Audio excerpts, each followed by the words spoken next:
I have wanted to go to Mars since I was about 8 years old. My colleagues think I'm a little weird. Would I like to go to Mars? Yes, absolutely.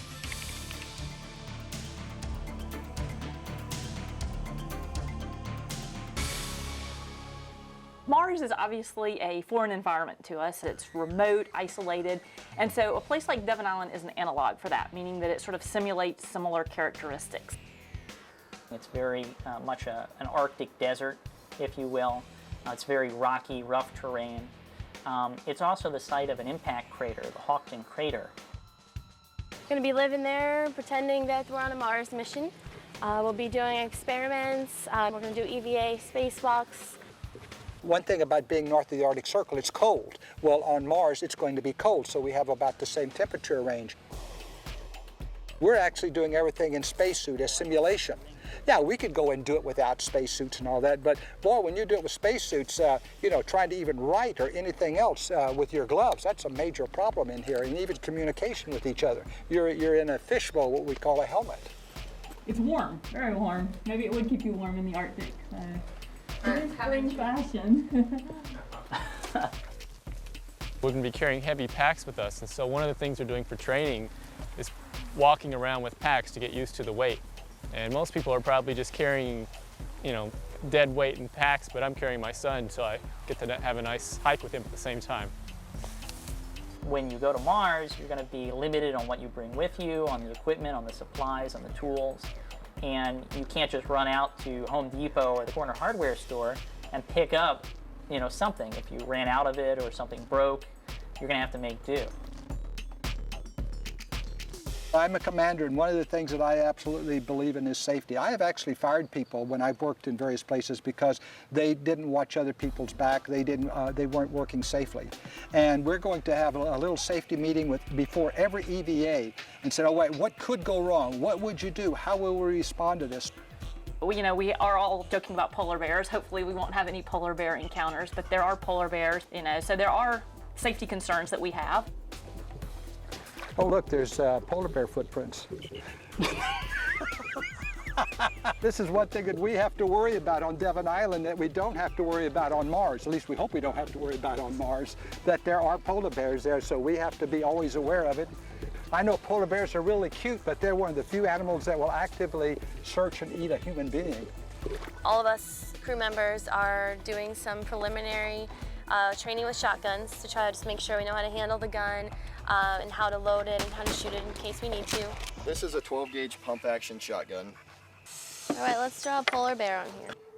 He's gonna be like, "Arr!" There you go. Yeah, he's gonna have mad eyes. Oh, I think you winged him. Oh, I only got his leg. All right. You're gonna die, bear. Hasta la vista. There you go. Hit him right in the teeth. In general, I'm gonna be kind of a interdisciplinary scientist on the crew because I have a lot of different science background. So I'm gonna be doing a lot of experiments, be helping out with a lot of tasks regarding science. Then when I come back to my day job, I think I'll have a better understanding of what the crew goes through on a day-to-day basis. I am the chief medical officer, so I do have the medical role. Also, I'm going to be responsible for sort of keeping a daily journal of everything that goes on. You know, how do you prepare for the trip? How does the generator work? How do you get water? Those type things. So I'm going to be responsible for basically writing the book of what happens during our month-long mission. I probably will be doing some of the psychological studies, and currently I'm in charge of food. I'm the executive officer on the mission, which means that I'm going to be working very closely with Vernon, the commander. Just do a quick pressure test.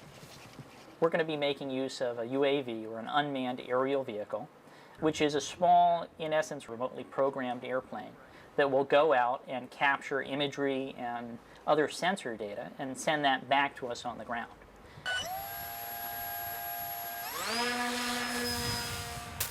Awesome. So if I can send this unmanned aerial vehicle out there, have it survey a large area, and identify just those particular locations of interest, then that's where I can send the field geologist. There it is up there. Looks like a bird. We use ATVs to simulate unpressurized rovers, similar to what you saw with the Apollo astronauts. They had a lunar rover to get to further distances than they could just by walking. This is your gas right here, so you just push with your thumb to move the bike, right? Automatic bike, you don't have to change gears at any time. I'm going to be bringing a seismometer and installing the first seismic station on Devon Island. And it's important scientifically to understand the interior of the planet, what you can't see at the surface, as well as characterize any seismic hazard that may be there. I'm a little nervous just because this is something that is brand new experience to me. Adapting to the conditions and to the isolated environment is going to be a challenge. It'll be difficult, but I don't think it's something that that I can't do. My cats will miss me. A person who steps out on the porch knows more about the world than the person who stays indoors. And to me going into this Mars simulation is I'm stepping out on the porch.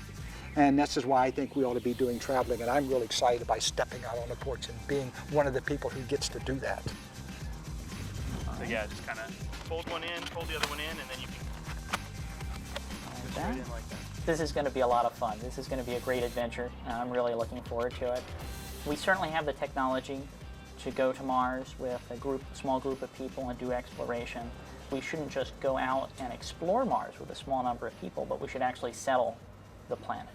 That's kind of our destiny as a species, is to go out there and establish this next frontier.